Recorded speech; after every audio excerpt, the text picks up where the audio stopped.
Au niveau des élections présidentielles, il y a 4 candidats. Le président Ben Ali, qui est candidat à sa propre succession pour la 5e fois. Il a gouverné pendant 22 ans aujourd'hui et il se propose de gouverner encore 5 ans.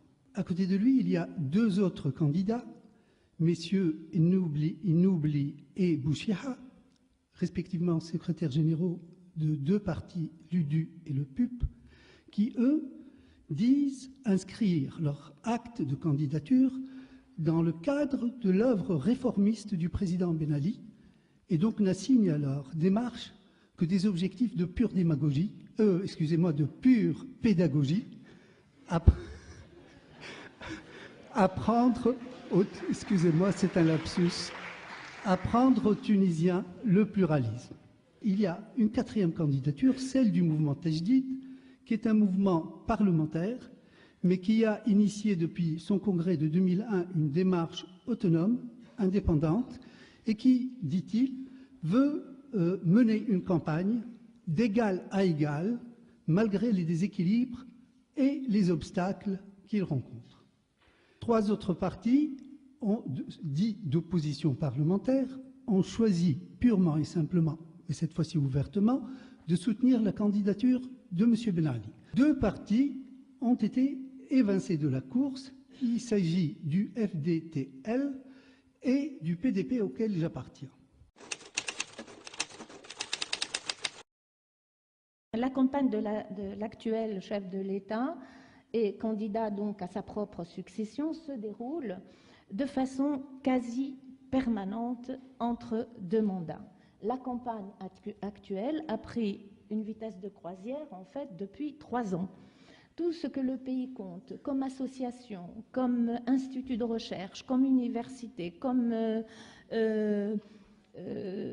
syndicat, tous, évidemment, l'ont conjuré donc de se présenter pour poursuivre son œuvre grandiose et avant-gardiste et continuer de travailler au bonheur des Tunisiens. On a eu droit depuis le dépôt de la candidature du président Ben Ali. On a eu droit à la première de tous les journaux officiels, en langue arabe et en langue française. On a eu droit à un concert de voix à une seule voix. On a eu droit à ce concert de voix, d'éloges, pour remercier le président d'avoir déposé sa candidature, pour bien montrer qu'il est le seul, l'unique, le vrai capable de conduire le pays, qu'il est, je le dis en arabe, il est al-awhad, l'unique, il n'y en a pas d'autre. Toutes les ressources publiques sont affectées à cette mise en scène pour fabriquer l'unanimisme durant la période observée, c'est-à-dire pendant la période électorale. Les 2 journaux étatiques, la presse et Sahafa, ont consacré respectivement 75% et 84% de leur couverture au RCD. Une attitude semblable a été observée par la presse privée officieuse. En moyenne, 69% de l'espace a été alloué au parti RCD. Et tout ce qui sort de cet unanimisme est traité par le rejet, la marginalisation, voire la violence. Et ces élections viennent couronner 5 années de répression, les pires que nous avons connues dans notre histoire, où alors le peu d'espace de liberté qui existait a complètement disparu. Au mois de février, il y avait un Tunisien, un ingénieur qui s'appelle Alay El-Kouki, qui a cru dans ce système bien agencé, bien réglementé du système électoral tunisien. Et il a cru à cette règle des 30 parrains qui seraient soit des maires, soit des députés qui doivent parrainer donc sa candidature. Et il a voulu se porter candidat au présidentiel en tant qu'indépendant, donc il est hors toute cette mise en scène. Et il a pris sa voiture, son bâton de pèlerin, il a fait le tour de plusieurs mairies en Tunisie, en partant de la banlieue sud-tunisienne, allant jusqu'au nord-ouest, en déposant une demande d'audience à chaque maire avec un programme qu'il a offert en leur disant « Voilà, moi je suis un patriote, j'ai envie de me présenter et je souhaite que vous me parrainiez, et donc je demande à vous rencontrer. » Il a fait la même chose en direction du Parlement. Il a envoyé à Mbaza, qui est le président du Parlement tunisien, la même lettre en lui disant « Je souhaite me présenter, je souhaite que vous me favoriser une audience avec vos députés pour leur expliquer un peu mon programme et voir si certains d'entre eux acceptent de me parrainer. » 15 jours plus tard, ce monsieur s'est retrouvé arrêté par la police et conduit manu militari à la Manouba, qui est l'hôpital psychiatrique. C'est un triple crime. D'abord, c'est un crime contre la morale, puisque tout le monde ment à tout le monde. Tout le monde sait que tout le monde ment, mais peu importe. Personne n'est dupe, y compris les gens qui défendent ici le régime. Tout le monde sait qu'on ment.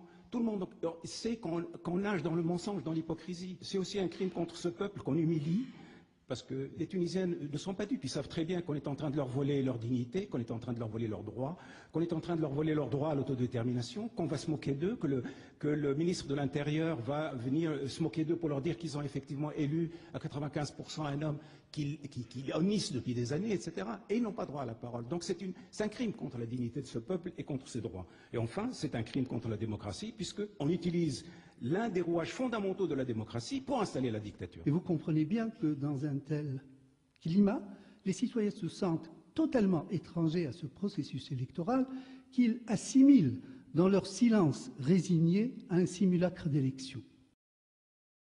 Au niveau législatif, nous avons au PDP présenté dès le premier jour des délais impartis au dépôt des candidatures, 26 listes dans les 26 circonscriptions du pays. En fin de compte, on nous a invalidé 17 listes. Nous avons été ainsi évincés de Tunis, le Grand Tunis, avec sa banlieue, Ariana, Benarous, Manouba, etc. Nous avons été évincés de Bizerte, de Sfax, de Kérouan, de Gafsa, de Sousse, de Monastir, c'est-à-dire de tous les grands centres urbains. Au départ, nous avons 26 listes dans toutes les circonscriptions du pays. Il ne nous reste plus que 14. Sur les 24 listes que nous avons avancées, 17 ont été éliminées. On a décidé d'organiser donc un séminaire pour les jeunes du mouvement. Et on a choisi la ville de Monastir pour donc organiser ce séminaire. Évidemment, on a fait une réservation dans les hôtels, etc. Puis on a demandé une salle. Le jour J, les hôtels étaient encerclés par la police et on empêchait les jeunes d'y accéder. Et depuis le 22 mars, on va de tracasserie en tracasserie. On met le portrait de notre candidat. Il y a une grue qui se déplace au centre-ville de Tunis, bloquant toute la circulation pour arracher une petite photo du candidat, alors que les portraits du candidat président sont partout en Tunisie. Les médias sont totalement verrouillés. J'ai été président de mon parti pendant plus de 20 ans. Eh ben, au cours des 15 dernières années, je n'ai pas eu droit à une seule minute à la télévision. Voilà la situation générale. On n'a pas accès aux médias. On n'a pas accès à la presse écrite, on n'a pas accès à la rue, aux gens. Donc, tout ce qu'on fait, on le fait en résistant.